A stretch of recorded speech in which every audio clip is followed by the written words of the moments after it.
L'Utah est réputé pour ses zones touristiques. Ses grandes vallées et ses montagnes lui offrent un paysage atypique dans lequel les touristes peuvent retrouver l'aspect naturel des cartes postales. Ces chaînes montagneuses sont également le rendez-vous des amateurs ou experts en escalade dans les environs ou dans le monde entier. Ronald Collins est parmi ces nombreux amateurs à parsemer les paysages et les nappes de l'Utah. Son plaisir réside à s'enfoncer toujours plus profond et se laisser porter par les nombreuses cavités ou monts que son état a à lui apporter. Exerçant l'escalade depuis son jeune âge, Ronald Collins avait un objectif non accompli, celui de gravir le mont que son père désignait du doigt depuis tout petit. Ce n'était pas le mont le plus grand, ni le plus dangereux, mais c'était celui qui se rapportait le plus à son père et son souvenir le plus fort avec lui. Avant que celui-ci meure d'un vieil âge, Ronald avait juré d'escalader cette montagne, ce qui alors était auparavant qu'une plaisanterie pour renforcer la volonté, était devenu une réelle envie. C'était donc en ce jour du 27 avril 2003 que Ronald s'empara de son équipement d'escalade et partit en direction de ce mont.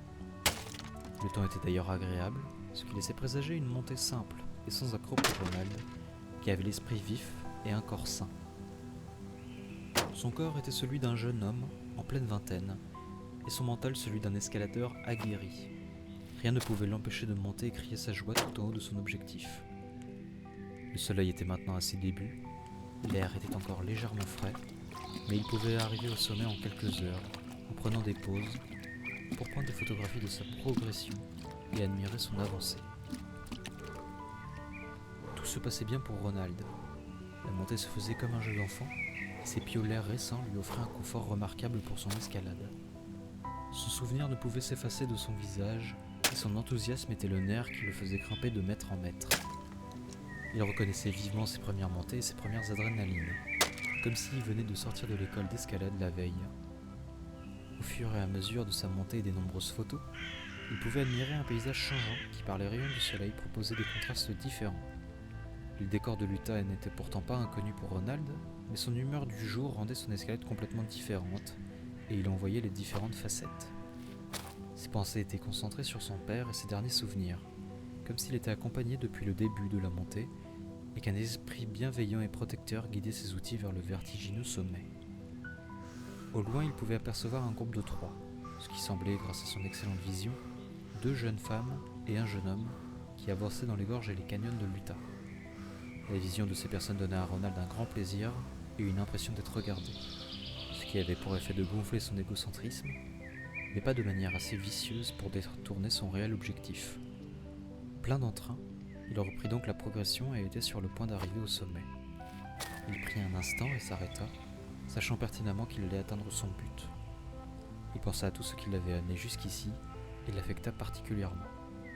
C'était un accomplissement personnel si puissant et un désir si ardent que le simple fait de réussir était une exaltation pour Ronald. Les derniers mètres furent rapides, l'intensité avait pris le pas sur la patience, et son envie de prendre les dernières photographies et de s'asseoir au sommet devinrent les objectifs secondaires de l'escaladeur, mais tout aussi convoités que de surplomber le sommet. Son bras droit pouvait sentir le sol aplati, et d'un dernier geste, il souleva tout son corps et s'écroula sur son exploit. Son souffle relâcha toute la fatigue dans le ciel, et ses yeux se fermèrent quelques secondes pour sentir les légères brises du vent et la chaleur du soleil. Après avoir repris ses esprits, il se mit à rire et à pleurer de joie dans un même instant. Reprenant ses dernières forces, il se releva pour prendre sa dernière photographie, mais quelque chose heurta sa vision et sa curiosité. Il y avait au milieu du sommet une anomalie. Plus il s'approchait, et plus il constatait que c'était des os. Rien de spécialement grave dans l'Utah au vu des nombreux volatiles qui peuvent cesser de vivre au sommet, mais celui-ci n'avait rien d'une quelconque espèce animale. C'était des ossements humains. Cela prit Ronald dans une situation délicate, mais son sang-froid lui permettait de ne pas avoir une quelconque peur ou frayeur. Il s'approchait du corps tout en gardant son téléphone pour appeler sa mère et en savoir plus sur ce qu'il devait faire. Mais quelque chose le coupa net dans son avancée. Le corps avait les mêmes vêtements que lui. Simple coïncidence, mais le nouvel équipement de Ronald était récent, et la marque appartenait à un ami à lui. Il prit la décision de fouiller dans les vêtements pour trouver le portefeuille, afin d'identifier la personne. Il n'y avait rien dans la poche gauche, rien dans celle de droite, mais à l'intérieur il y trouva une carte d'identité. En lisant le prénom et le nom, il prit peur et recula de plusieurs mètres tout en regardant autour de lui. Sur la carte, il était affiché Ronald en prénom et Collins en nom de famille. Merci d'avoir écouté notre nouvelle. Si vous souhaitez nous aider, n'hésitez pas à partager avec nous votre ressenti. Et si vous voulez participer à notre évolution, nous avons également un Utip dans la description de cette vidéo. On vous souhaite, Ulf et moi, une agréable semaine. A bientôt, nous l'espérons.